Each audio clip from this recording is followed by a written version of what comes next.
All right, welcome back to a big Onebar and Lupagus show. Vikings making some news, trading for offensive tackle Cam freaking Robinson. This episode brought to you by BetUS. Get over to BetUS, use the promo code YouTube150. YouTube150 gets you 150% deposit bonus on your first deposit up to $2,000, 125% on your next two deposits up to $2,000. Great customer service, fast payouts. Do it up. We're going to take a look at the Vikings spread here shortly on BetUS. But first, breaking news. Yeah. Cam Robinson's a Viking. He is a Minnesota Viking. Brand new starting left tackle. Vikings said, you know what? We got a little issue here. Left tackle after Darrisaw getting hurt. Let's do something about it and go get ourselves Cam Robinson. Big ass move. Give me the compensation. Compensation is we give them a fifth round pick that can be a fourth in 2026, pending on playing time. Vikings get Cam Robinson and a seventh round pick that could go away. This is a seventh round pick in 2026 if he plays a certain amount of games.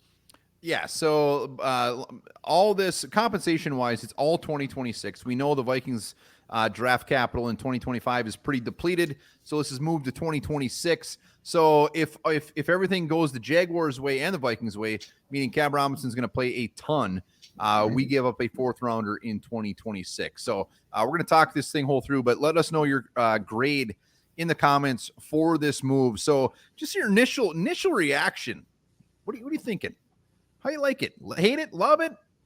Oh, I like it quite a bit. Like, I mean, you're going out there, you're recognizing you have a need now. You're not sitting on your laurels. You're not just going to roll with your backup in Q-Bear or, slide Blake Brandel over there, really hurting the overall, I want to say the feng shui, the flow of your O-line, moving these pieces around, and also depleting your depth. So, like, now you bring in a new guy who can start from day one. Q-Bear can still be the primary backup at left tackle, and Blake Brandel can stay at his position at left guard. Now maybe you put Dalton Risner at right guard. Your O-line, it's not what it was with Christian Darrisaw, but it's a lot better than what it could have been. So I love the move just from a personnel standpoint.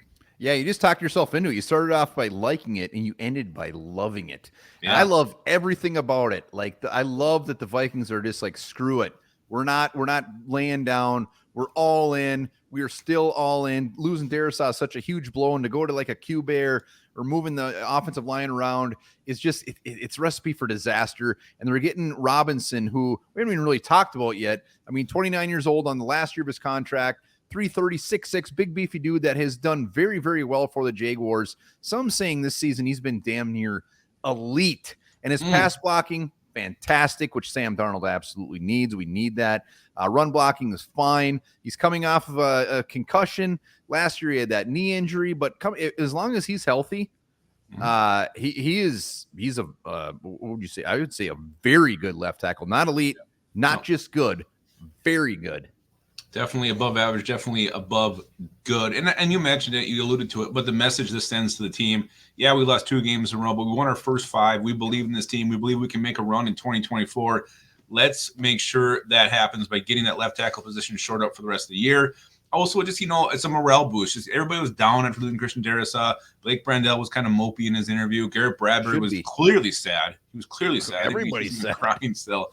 And this gives you a little bit of a jolt. Like, okay, we got a new body come in, get to know this guy, and now we have a new left tackle who can, protect Sam Darnold's blind side. So it's not just great from personnel on the field, but also just kind of giving this team a boost when they really do need one in a 2-game losing streak. Yeah, and I believe it's been confirmed. Like with this move, Cam Robinson, we don't know his future. We don't know if I'm assuming this is a 1-year rental. I would bet my life on it. And if Cam Robinson, in fact, leaves free agency, he's only 29 and still playing at a very high level. Teams could look to pay him a good chunk of money. The Vikings would get a comp pick as long as as far as the free agents we bring in, leave, all that stuff works out. We would get a comp pick. So compensation-wise, this could just end up being a wash when all is said and done. Yeah, depending on how much the Vikings spend. I know there's that weird formula, all fake figures in there. No one really knows the exact numbers that go into that. But, you can get another pick out of this. So, really, he's only here for the rest of the season. You can still get a comp pick down the road, which makes this deal even better. And we talked about this during the live. Like, if we don't know what that threshold is as far as if he plays X amount, it becomes a 4th rounder. If he plays X amount, we lose that 7th rounder. If the Vikings, hopefully it does not happen. If the Vikings absolutely crap the bed and they're not playing well, like, it makes sense for them just to put him on the bench Yeah. to make sure he doesn't meet that threshold. We'll deal with that when it comes, but it is definitely an option that the Vikings could have in their back pocket as well. So compensation-wise, nothing really bothers me. Cam Robinson, the big questions are, does he start immediately against the Colts on Sunday? Do they give him a week buffer to get acclimated? The other question is, who's going to be our right guard? Now it doesn't mess with the mojo. Like Dalton Risner healthy, we could put Dalton Risner right in at right guard as well. We could have 2 new offensive linemen on Sunday.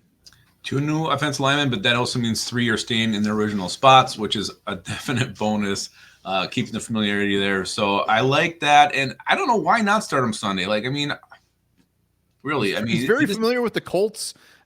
He's playing left tackle. I mean, what's the difference between bringing Cam Robinson in, who might not know the offense inside and out, or just like David Quisenberry, who's he's fine, but he didn't look good. He didn't look great. Yeah. And that's why you make this deal on a Tuesday night, so you can still get him here for the real practices that start Wednesday, Thursday. Those are the meat and potatoes practices. Friday will kind of be more of a walkthrough. So, yeah, I mean, get him in here now, get him acclimated. He doesn't need to know every play, but shit, you know what? Find someone on the block. Yeah, and maybe they trot out Quisenberry on a short leash or something and see how it goes. I want to see Cam Robinson out there. I want to see him starting Sunday night. We'll see what happens, but overall, I think, and Vikings fans on Twitter, on our live, it seems like everybody's very excited about this move. There's nobody like, oh man, I can't believe they gave up this for Cam Robinson. Cam Robinson's very good. The big question really lies is, are they done? Did they blow their load? Could they still potentially bring in a defensive player, a cornerback, a defensive tackle, stuff like that? What do you think? I don't think this affects that at all. I don't think so either. Now, that's anybody who was upset about the move just was like, why wasn't this defense? Why wasn't this defense? We should have got defense. And I honestly didn't think we were going to go out and trade for a left tackle. I thought between Brandel moving and Q-Bear, being there, then maybe they were okay with that. Apparently, they do not want Walter Rouse being the primary backup at left tackle. So I love it. I'm this is a good move for the Vikings. Compensation, again, it's 2026, 2 years down the road. Nothing we have to worry about in this year's draft.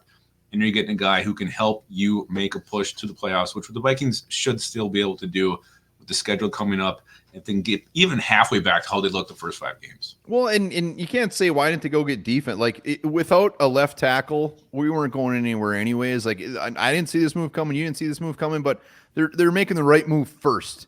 They're solidifying the left tackle, which absolutely needed to be done. And now that that's done, they can potentially look at defense. But I don't think anybody thinks this affects Kwesi ain't scared to trade draft picks, and I love the shit out of it. I love this. This came out of left field, and it makes it even better. Yeah. So again, so what's your grade? You slapping and grading this thing? You want to stamp it? A minus. Love it. Compensation doesn't scare me. If we get a comp pick, great. And if he plays and he meets that threshold and he's playing all those snaps, that means we're doing good, and that means he's doing good. So win. A minus. Yeah, I'm going B plus. The guy's an elite pass blocker. Is what we need. Sam Darnold needs that blindside protected, especially how long he likes to hold on to the football. Hopefully he's not holding it as long as he has been, but having a guy can pass protect other than a question mark like a Brandel or Q-Bear definitely makes this a good move. Before we wrap this up, let's head over to BetUS. Let's see what they got the Vikings at right now. -5 against Joe Flacco and those pesky Colts. How are you feeling about that -5? Yeah, I actually think it's going to be a close game. I think it might be. I don't know if I take the Vikings. The Colts play everybody close. I want to know what's the Packers Lions one here. Hold on. Detroit -3. All right. Okay. Yeah. That's close. Let us know in the comments. Make sure to get over to BetUS. Use that promo code YouTube150. Once again, thank you to them for sponsoring the show. Let us know your grades in the comments for Cam freaking Robinson. And remember this, in Alabama, a 200-foot radio tower was stolen without a trace, forcing local radio stations to go off air. The tower remains missing, and no arrests have been made. My word. Where is it? Where is that thing? I don't know. Why don't you tell me where it is? I wish I knew. I would. Tell you. It won't end. It's going to end eventually.